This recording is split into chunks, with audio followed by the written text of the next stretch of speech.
Yes Bihar ఎన్నికలు ఇప్పుడు ఉత్కంఠగా మారుతున్నాయని చెప్పాలి. ఒకవైపేమో ఇటు కాంగ్రెస్ ఏమో తమ సమావేశాలను నిర్వహిస్తూ ఉంది, మరొక వైపేమో మజ్లిస్ పార్టీ తహతహలాడిపోతూ ఉంది.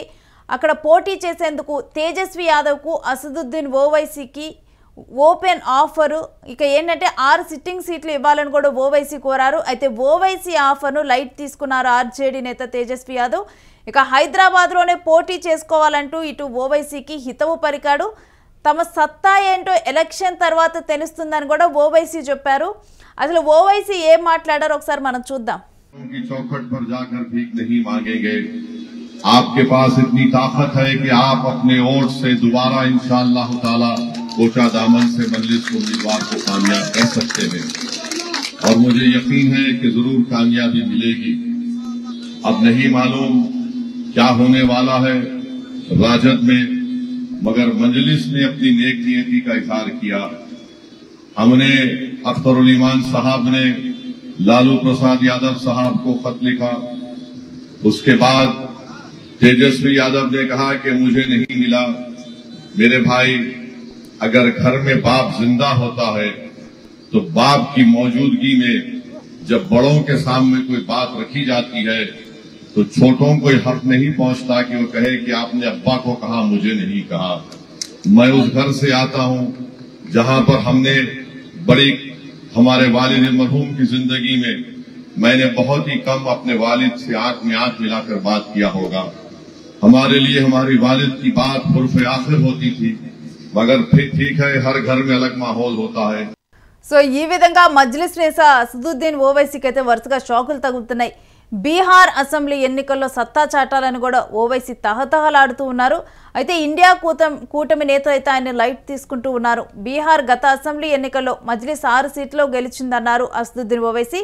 ఇక ఆ సీట్లను తమకు ఇవ్వాలని ఓవైసీ ఇండియా కూటమి నేతలకు విజ్ఞప్తి చేశారు.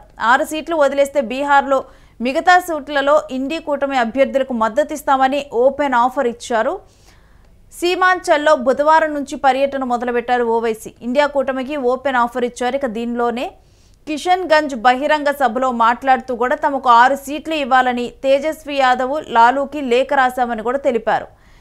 ఈ తమ ఆఫర్పై వాళ్ళు ఏ నిర్ణయం తీసుకుంటారనేది కూడా తెలియాల్సి ఉందన్నారు ఓవైసీ.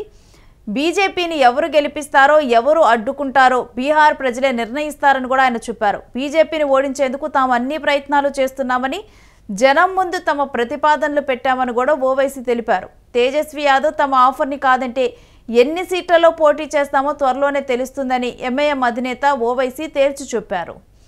అయితే ఇక ఓవైసీ ఆఫర్ని ఆర్జేడీ నేతలు తిరస్కరించారు. ఓవైసీని తాము నమ్మటం లేదని, మజ్లిస్ పార్టీ బీజేపీకి బీ టీమ్గా పనిచేస్తుందని విమర్శిస్తున్నారు. మజ్లిస్ హైదరాబాద్లోనే పోటీ చేస్తే బాగుంటుందని, ఆర్జేడీ హైదరాబాద్లో పోటీ చేయటం లేదన్న విషయాన్ని ఓవైసీ గుర్తించాలి అంటున్నారు. ఓవైసీకి దమ్ముంటే బీహార్లోని అన్ని సీట్లలో పోటీ చేయాలని సవాల్ విసిరారు. ఆర్జేడీ నేతల మాటలకు అసదుద్దీన్ ఓవైసీ కౌంటర్ ఇచ్చారు. తమ సత్తా ఏంటో ఎన్నికల తరువాత తెలుస్తుందన్నారు.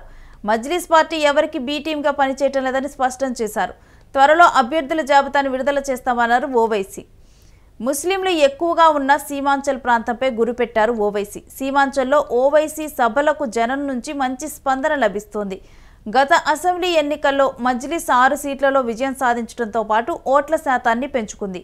సీమాంచల్లో ఓవైసీ ఒంటరిగా బరిలోకి దిగితే ఇండియా కూటమి అభ్యర్థులకు చాలా నష్టం జరుగుతుందని రాజకీయ పరిశీలకులు భావిస్తున్నారు.